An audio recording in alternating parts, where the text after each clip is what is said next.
मागणी वधारली, आवक कमी झाली. त्यामुळे आज सकाळी पिंपळगाव बसवंत, जिल्हा नाशिक या महत्त्वाच्या बाजार समितीमध्ये कांद्याचे बाजारभाव प्राथमिक अहवालानुसार साधारण 1 ते दीड रुपयांपर्यंत सुधारलेले आहेत. दुसऱ्या बाजूला पिंपळगाव बसवंतमध्ये कांद्याची मागणी पण चांगली असल्याचं तिथल्या मार्केट रिपोर्टनुसार दिसून येत आहे. याशिवाय लासलगाव आणि अन्य बाजार समित्यांमध्ये आवक घसरलेली दिसून येत आहे. सोलापूरला आवक घसरलेली आहे, तर पुणे बाजार समितीमध्ये कांद्याचे बाजारभाव टिकून आहेत. नमस्कार, ॲग्रोशिवारमध्ये आपल्या सर्वांचं स्वागत आहे. आज आहे 19 मे 2026. कांद्याची आवक, कांद्याचे बाजारभाव आणि त्यामध्ये काय फरक पडलेला आहे, विशेषतः आज मंगळवारी, त्याबद्दलची आपण माहिती घेऊया. पुढे जाण्यापूर्वी मी परवाचा एक संदर्भ देतो. रविवारी आपण दर रविवारी एक विशेष व्हिडिओ करत असतो आणि आठवड्याची एकूण कशीच परिस्थिती राहील आणि जिल्हावार बाजारभावाची काय वाढू शकतात, घटू शकतात, असं आपण एक प्रेडिक्शन आकडेवारीच्या किंवा डेटाच्या आधारे करत असतो. त्याचा अनेक शेतकऱ्यांना फायदा होतो. साधारण 95 ते 100% हे आपलं जे प्रेडिक्शन आहे, हे विश्लेषण आहे, हे अचूक ठरत असतं. यावेळेसही आपण जे सांगितलं होतं की नाशिक जिल्ह्यामध्ये आणि अन्य काही जिल्ह्यांमध्ये कुठे तेजी असेल, कुठे मंदी असेल, तर त्याचा प्रत्यय आता येताना दिसत आहे. मागच्या आठवड्यामध्ये किंवा अगदी या रविवारीसुद्धा पिंपळगाव बाजार समितीमध्ये शेतकरी रात्रीच येऊन तिथे लिलाव व्हावे आणि आपल्याला चांगला बाजारभाव मिळावा म्हणून रात्रीच आपल्या गाड्या आणून ठेवत होते. विशेषतः रविवारची गोष्ट. आणि ते रिपोर्टही आपण व्हॉट्सअपच्या चॅनलवर आपण बघितलेले आहेत की रविवारी रात्रीच आपल्याला कळत होतं की उद्या पिंपळगावमध्ये साधारण 700 गाड्या, 800 गाड्या मुक्कामी होत्या. हा प्रकार मागचे 10 ते 12 दिवस सुरू होता. याचा अर्थ आवक बऱ्यापैकी होती. मात्र कालपासून असे कुठलेही रिपोर्ट आलेले नाहीत. याचा अर्थ आणि आजचे सकाळचे रिपोर्ट यातून आवक जी आहे ती घटताना दिसत आहे. त्याचा आढावा घेणारच आहोत. सुरुवातीला आवक कुठे आणि किती आहे ते आपण बघूया आणि मग मी तुम्हाला बाकीच्या गोष्टी सांगतो. सोलापूरमध्ये कालच्या तुलनेत आज 50 गाड्या कमी आहे. 180 गाड्यांची आवक झालेली आहे. कळवण बाजार समितीमध्ये 338 गाड्यांची आवक झाली. त्यापैकी 320 ट्रॅक्टर आणि 18 पिकअप आहेत. याच्या व्यतिरिक्त लासलगाव आणि पिंपळगावचं बघूया. लासलगावला सकाळी 8 वाजताचा हा रिपोर्ट आलेला आहे. उन्हाळी कांद्याचे 327 नग किंवा 337 गाड्यांची आवक झाली. त्यापैकी खाद आणि त्याच्यामध्ये 25 जे गाड्या आहेत ते खाद आणि चोपडे असा माल आहे. एकूण आवक आहे 362. आता पुण्यामध्ये जे बाजारभाव आज आहे त्याची आवक आणि ते बघूया. पुण्याची आवक फार काही अशी 100च्या पुढे गेलेली नाही आहे. ती मर्यादेतच आहेत. पण मागच्या याच्यामध्ये ती 80 गाड्यांपर्यंत आलेली होती. ती आता 95 गाड्यांपर्यंत दिसते आहे. तर सर्वात जो एक्स्ट्रा सुपर माल जो आहे कांद्याचा, त्याला 1400 रुपये बाजारभाव मिळतो आहे. कालच्या तुलनेत इथे साधारण 50 रुपये कमी दिसून येत आहेत. सुपर किंवा ज्याला बिग डॉलर म्हणतात तो साधारण 13.5 ते 14पर्यंत आहे. इथे बाजारभाव टिकून आहे. जनरल जे मार्केट आहे 11 ते 12.5 रुपये अशी विक्री झाली आणि ॲव्हरेज क्वालिटी जो आहे तो 900 ते 1000 आणि डॅमेज जो माल आहे तो 600 ते 800 रुपये या पद्धतीनं त्याची विक्री सुरू आहे.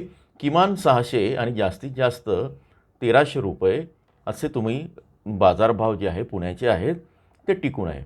मात्र त्यात फार खूप असं मोठी सुधारणा किंवा एकदम अचानक कसा काय म्हणतात वाढ होईल, ज्याला हाईक म्हणतो, तशी काही सध्या तिथे नाही आहे.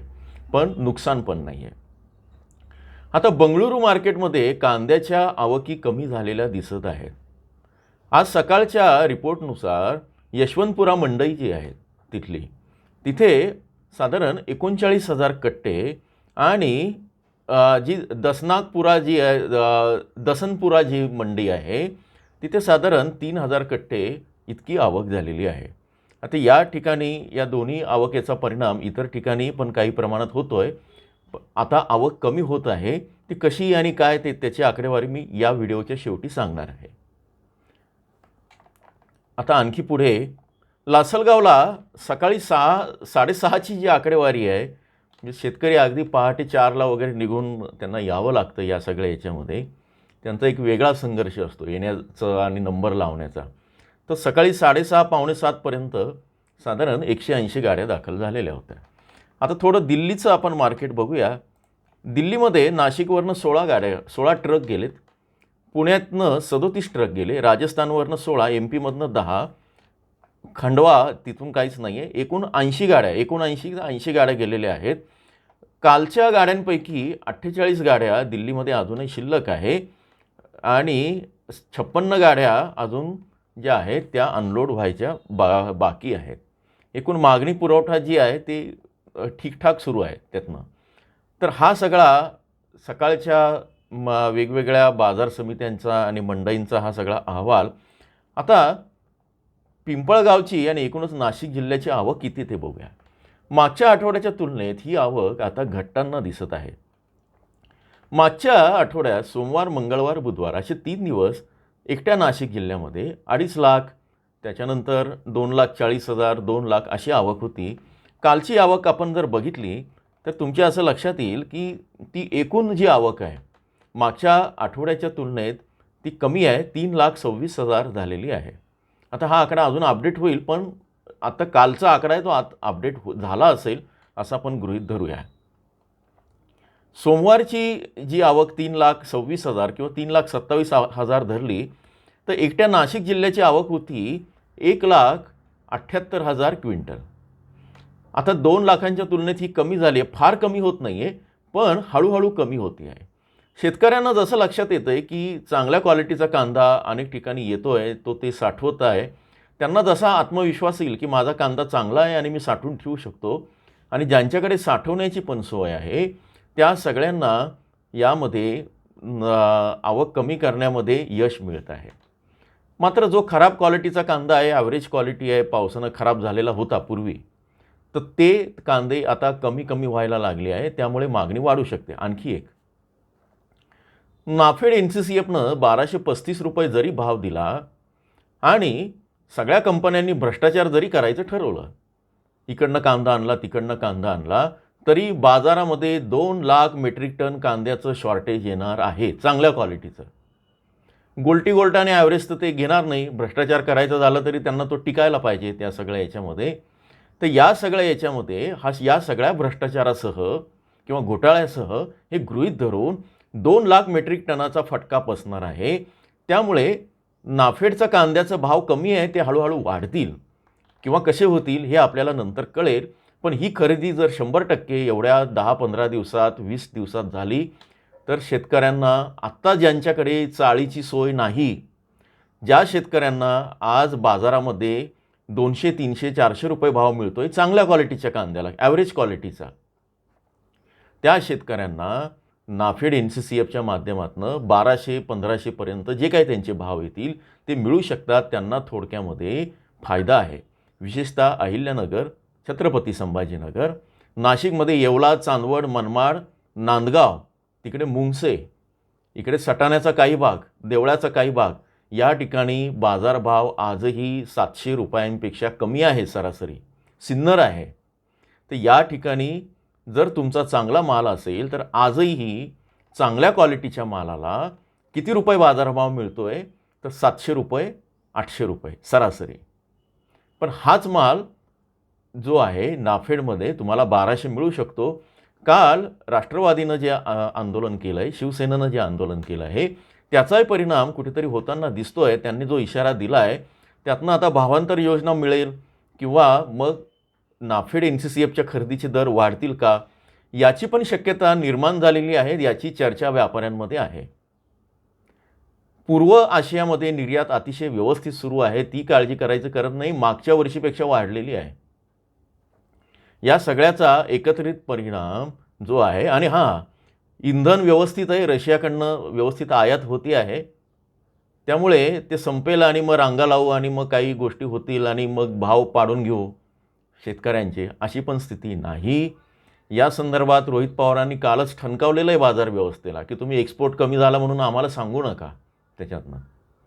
तर या सगळ्या याच्यातनं आता जर शेतकरी सध्या तरी कोणीतरी नेतृत्व करत आहे, पण नेतृत्वहीन जर आंदोलन झालं तर त्याचे परिणाम विचित्र आणि वाईट होऊ शकतात. हे सगळं मला असं वाटतं बाजार व्यवस्थेला, व्यापाऱ्यांना आणि राजकारण्यांनाही त्यांना कल्पना आली असावी. हा राजकीय विषय म्हणून मी आता काही बोलणार नाही. राजकारणामध्ये मला बऱ्यापैकी ॲनालिसिस करता येतं, ते नंतर करीन. यातून या सगळ्या याच्यातनं कांद्याचे बाजारभाव हळूहळू वाढतील. जॉईनच्या बटनावर क्लिक करून तुम्ही रविवारपर्यंतचे कांद्याचे बाजारभाव जिल्हावार किती रुपयांनी वाढतील आणि कितीपर्यंत जातील किमान कमाल हे आपण सांगितलेलं आहे. आणि लवकरच आपण सदस्यांसाठी जूनचे बाजारभाव सांगणार आहोत. सकारात्मक राहा, नकारात्मकता काढून टाका. आमच्यावर आता अशी वेळ आली आहे, आमच्यावर तशी वेळ आली आहे, डोक्यातनं काढून टाका. हे लढायची वेळ आहे, रडायची नाही. हा छत्रपती शिवरायांचा महाराष्ट्र आहे, छत्रपती संभाजीराजांचा महाराष्ट्र आहे. त्यांनी लढून जे काही हे केलं आहे, गोष्टी आपल्यासाठी मिळवलेल्या आहेत, स्वराज्य मिळवलेलं आहे. आणि मग आपण जर रडत बसलो किंवा खचून गेलो तर बाजार व्यवस्था तुमचा कधीही घास घेऊ शकते. कारण तुमच्या किंवा तुमच्या दुःखांशी आजच्या या काळामध्ये कुणालाही कसली पडलेली नाही. उलट लोक आनंद करतील की अरे याचे 50 रुपये बाजारभाव गेला आहे ना, आणखी आपण 50 रुपयांनी पाडू. आणि जसजशा नकारात्मक बातम्या येतील तसतसा आडते, दलाल, व्यापारी बिचवली आहे याचा राग येतो अनेकांना. या बिचवलियांना फायदा होईल, त्याच्यातनं तुमचं नुकसान होईल. एकूण टिकून राहा, सक्षम व्हा, त्याच्यामध्ये एकजूट व्हा, एकजूट करा आणि बाजार व्यवस्थेला प्रश्न विचारा. निराश होऊ नका. परिस्थिती बदलत आहे. ॲग्रोशिवार तुमच्या नेहमीच सोबत आहे. तुमचा माहितीचा आणि एक चांगला स्रोत म्हणून ॲग्रोशिवारकडे अनेक जण बघत असतात, याची मला कल्पना आहे. व्हिडिओ थोडा मोठा होतो आहे, पण माझ्या सगळ्या शेतकरी भावा बहिणींसाठी तो गरजेचा आहे. त्यामुळे आपले काळ यायला सुरुवात झालेली आहे. लवकरच थोडी कळ काढा, आणखी 5 ते 6 दिवस. आजच्या पुरतं इतकंच. धन्यवाद.